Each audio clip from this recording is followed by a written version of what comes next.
India गठबंधन ने मोदी को 440 का झटका धीरे से दे दिया। जो इंडिया गठबंधन को लेकर के कल तक अभी बात यह चल रही थी कि इंडिया गठबंधन टूट गया और एनडीए में फूट पड़ गई, अब अचानक कैसे हो गया? जो इंडिया गठबंधन के अंदर सभी क्षेत्रीय पार्टियां चुनाव हार चुकी हैं और बड़े नेता उसके खुद अपना भी चुनाव हार चुके हैं। ऐसे में ममता बनर्जी के आग्रह पर इंडिया गठबंधन की बैठक 8 जून को बुलाई गई।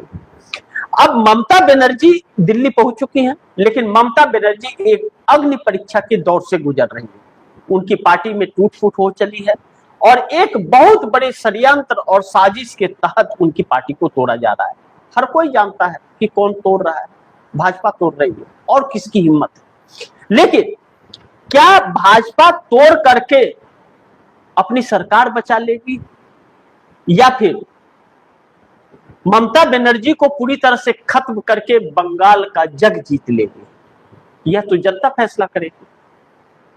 कोई और फैसला करने वाला कौन होता है? आज तेरी बारी, कल मेरी बारी, दोनों बारी बारी। तो ममता बनर्जी अग्नि परीक्षा से गुजर रही है, लेकिन इंडिया गठबंधन की बैठक जो हो रही है उसमें जो कहा जा रहा था डीएमके को लेकर के कि डीएमके अलग हो गई और वह एनडीए की तरफ रुख करेगी, तो कोई नई बात नहीं है। डीएमके पहले भी एनडीए का हिस्सा रह चुकी है, कोई नई बात थोड़ी है। वह अपनी स्वच्छता से अलग हुई थी और कांग्रेस का उसका नाता 30 सालों का रहा, लेकिन 30 सालों के अंदर डीएमके ने कांग्रेस को कभी तमिलनाडु में सरकार में शामिल नहीं किया और कांग्रेस राष्ट्रीय पार्टी है और डीएमके क्षेत्रीय पार्टी है। चुनाव हार गए, चुनाव साथ लड़े, कोई मतभेद नहीं था। जब आप सत्ता में नहीं आए, आपकी पार्टी हार गई और सत्ता में कोई और आया और वह भाजपा से अलग है, एनडीए का हिस्सा नहीं है, वह कोई थर्ड फ्रंट हुआ है और उसे बहुमत की कमी है तो समर्थन दे दिया, तो इसमें जलन क्या? और अलग हो गए तो हो गए। डीएमके के वजह से कांग्रेस देश में पार्टी बनी हुई है ऐसा तो है नहीं। कांग्रेस से डीएमके का उदय हुआ है। हकीकत यह है कि कांग्रेस के वोट बैंक पर डीएमके है।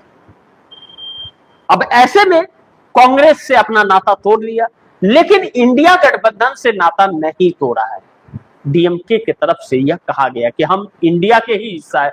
जो कयास लगाए जा रहे थे कि एनडीए में शामिल हो जाएगी और मोदी सरकार वन नेशन वन इलेक्शन और डिलिमिटेशन का बिल फिर लेकर के आएगी, अब यह उम्मीद टूटती हुई नजर आ रही है। डिलिमिटेशन के लिए भारतीय जनता पार्टी को 360 सांसदों की जरूरत पड़ेगी और भाजपा के पास, एनडीए गठबंधन के पास टोटल 292 ही सांसद हैं, यानी कि 360 चाहिए और 292 है, यानी कि 68 सांसद कम है।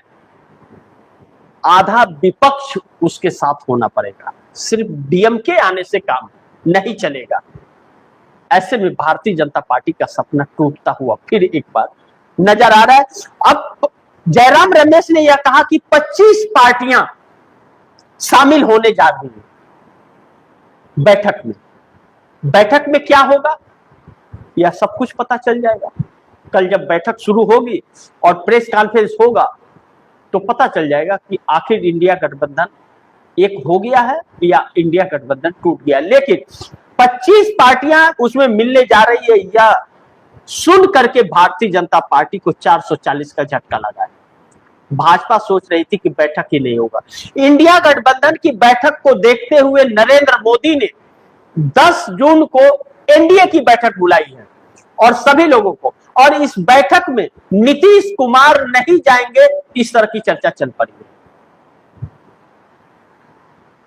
एनडीए गठबंधन में पहले ही घमासान शुरू हो गया, तो एनडीए ठीक ठाक कहां है?